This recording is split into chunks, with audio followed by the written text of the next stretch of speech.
like y'all was crazy over something, but the team culture just changed from like Andy took it in that team. I'm not gonna lie, we lost to Lemoyne in the preseason. Yeah, that was that. You know was, what I mean? What was that? 11-12. We lost to Lemoyne, Andy Rollins, that was right after y'all left. That was the third game. They was like, oh, these they might not be good. They might need West. They might need E and them to come back. Like it was like one of them mellow calls, bro. Mellow called, nigga. Mellow called like, yo, the next day, like, what the fuck is y'all doing up there? On that type time, y'all lost. What? Y'all lost to a D3 school? Like it was like that. So, and I really feel like I was so, and no, I ain't gonna hold you. I felt a part of that loss because I was fighting Bayham that whole game. Like I was so mad at Bayham that he started Trish. I was so upset with everybody. I was so like, Stan, you know how you can be. You know how a selfish player can be. You know what I mean? Not saying that lost us the game because we still had to go out there. We still beat those guys, but you know how you can be. You know how somebody can be and selfish that. And I was that. That was the first time in my life that I did that. I felt like I did that, and I felt like we lost because of that. And from that day on, from the next day on, I changed my whole attitude towards how I was going to approach that season, and that helped us. I love my role. Once you love your role, you play your role to your best of your ability. I felt like it started. Like once I got in, I didn't get out. That's a fact. And that's how I went, man. And that was the best year of my fucking my college career. I feel like because literally, man, once I got in that game, I ain't come out. And I would change that game. And I would change the complexion of games. When you feel like when you get in the game, you can change the complexion of a whole game, man, that's the best feeling in the world. I don't care if you start, you come up. When you can change a game, yeah, you done something. I used to always do that. Chris Joseph used to always do that when we got in that game. And it just felt like, shit, we ain't had to start. And look at then the next year, that helped for a guy like 2 years later. Dion ain't starting college. He went number 4 off the bench. That's it. You know what I'm saying? So, like, that's what people understand is about your productivity. So let's talk about this. 6th man of the year.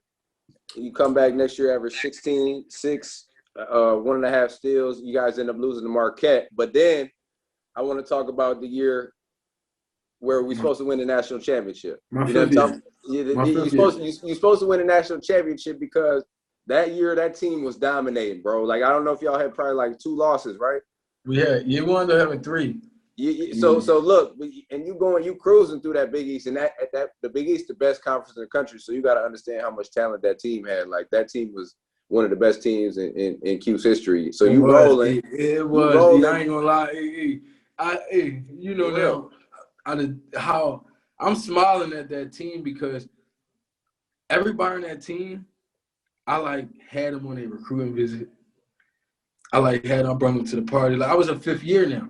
Yeah. Like all the talent I just told you I saw through you, through the Pauls, through the random AOs, like all the people I saw to my 5th year. So now I got Fab Mello, I got Dion, I got Chris Joseph with me. You know what I mean? He was a 4-year. That was really his senior year. Like, but it was my 5th year, and it was so crazy because the team ran to my beat. Like, bro, I will only play 1 half. That's how fucking good we was. Like, literally, I would play 1 half. And we would blow. Like, it was like I never had to play 2 halves, bro. I would have 8 points and 6 assists in 1 half. Yeah. You know what I mean? I think you averaged like 24 minutes a game. I'll give it to you. We all averaged 21 minutes a game. Okay, yeah. Myself, Dion, and matter of fact, I think Trish or Dion, no, Trish averaged 23, then Dion and myself averaged 22. I even averaged the most minutes, but the year before I averaged 32, but I'm going to give you the game. I went to coach before the season even started and told him if I was playing more than 30 minutes a game, we ain't that good, I said to him. That's some real shit to do because you ain't gonna at the college level. Ain't nobody. Ask him to this day. I went to him. I said because I played 32 the year before. I went to him. I said if I'm playing 30 plus this year, we ain't that good, coach. Nigga, I was playing 21 minutes a game, and because I already knew too though for myself to be an NBA player. Now this is my 5th year. They was looking at me to be a great quarterback. They was looking at me to really set a table. I knew I was going to be a backup as best. So they was looking at me to be a great quarterback. They was looking at me how my winning percentage was. They was looking at how my assist to turnover ratio was. So coach and I really sat down. We called these schools to see what the fuck they was looking at from Scoop Jardine. This is my 5th year. Like, I already know this. They don't really fuck with us 5th year seniors. So I'm trying to figure out what's the best way, right? It's How can I possible. get in? How can I get in? How can I get in, baby? You know what I mean? Yeah. Like, so like, coach, it's so funny because we sat down with schools, and I told him, I'm like, if I'm playing more than 30 plus minutes this year, like, we ain't that good, and it wound up being we was fucking that good. Like, I was playing 22 minutes, and that was my high plus minus that year. Dion high plus minus that year, and it's so crazy because Michael Carter Williams, then he was the one that was X'd out that year, and it really was, and I feel like he had a chance to really play that year, but coach, he only played 7 players. You know what I mean? Like, and it's crazy because we all left, and then the next year he go right to the NBA. Like, you see how opportunity works.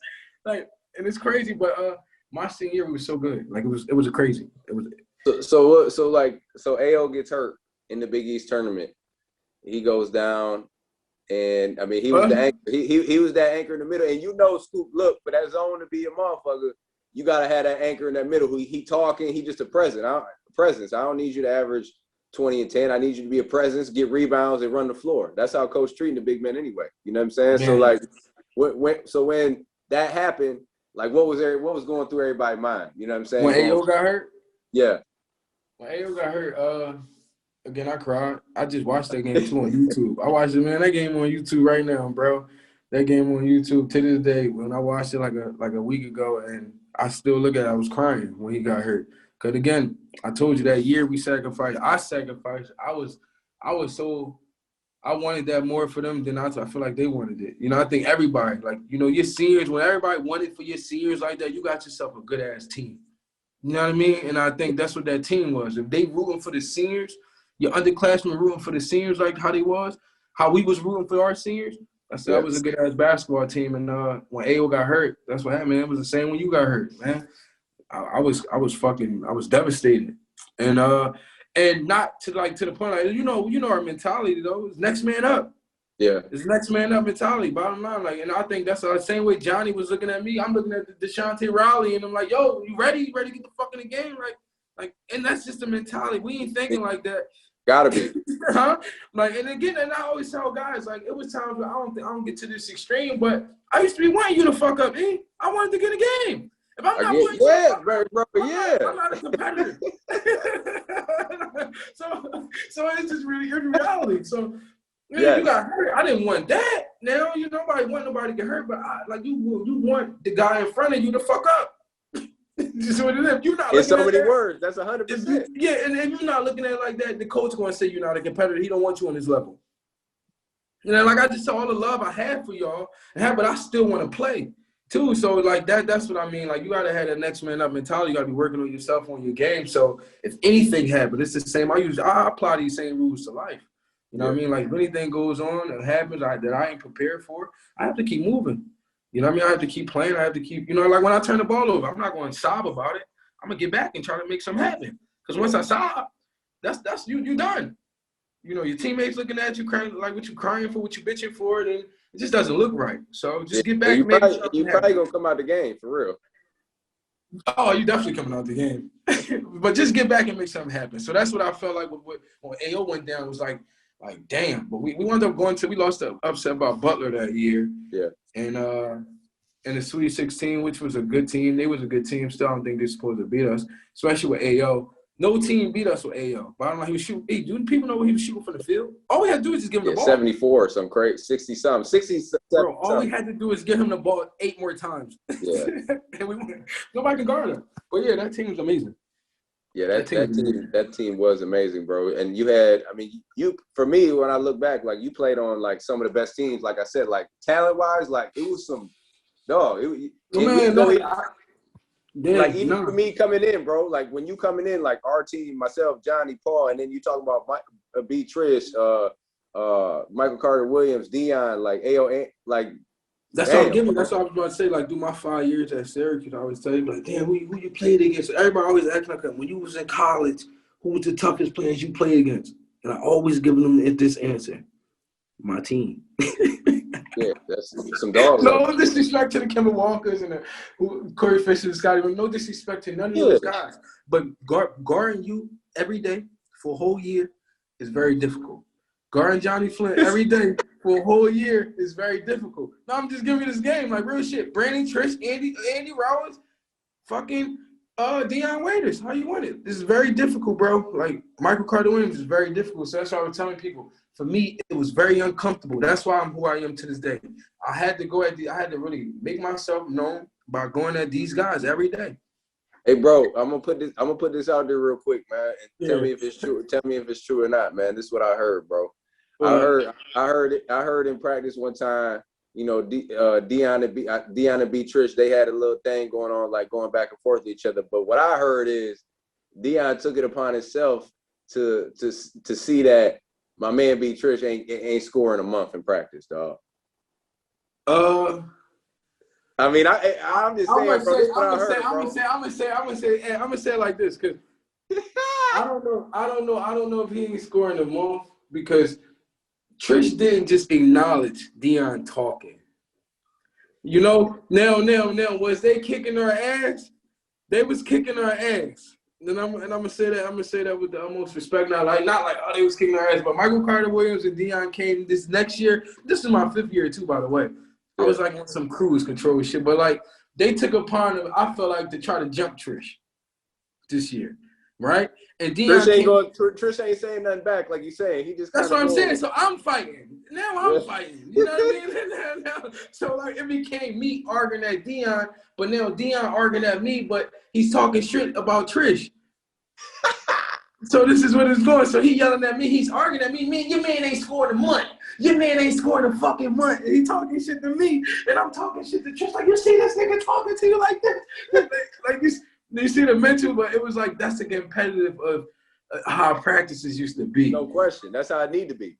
You know what I mean? He arguing me like, man, your man ain't scoring a fucking month. I'm killing y'all. I'm mad as shit. And I'm like, you let him talk to you like this, nigga. And look, Bayhai love it. Bayhai love it. Like, that was the fire that we going, but I ain't gonna lie. He came back that year, bro. Dion, that year, like, we would look at it, some of the shit he was doing practice, niggas would look at each other like, yeah.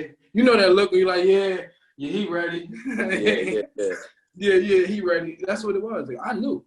I'm smart as it can be. I done seen all y'all. So my 5th year, I was more so comfortable with myself as we arguing, chirping back and forth. I'm losing. We losing, but I'm more so fighting to defend because I know what they're trying to do. I know you know what I mean? Like, I know what Titanic was trying to be on. It wasn't like, but my man's spot was content. He had Trish ain't have to worry about that. That's a fact. That's a fact. So Dion was really mad at that. So it was like, it was just a lot. But, bro, that got us where we needed to be.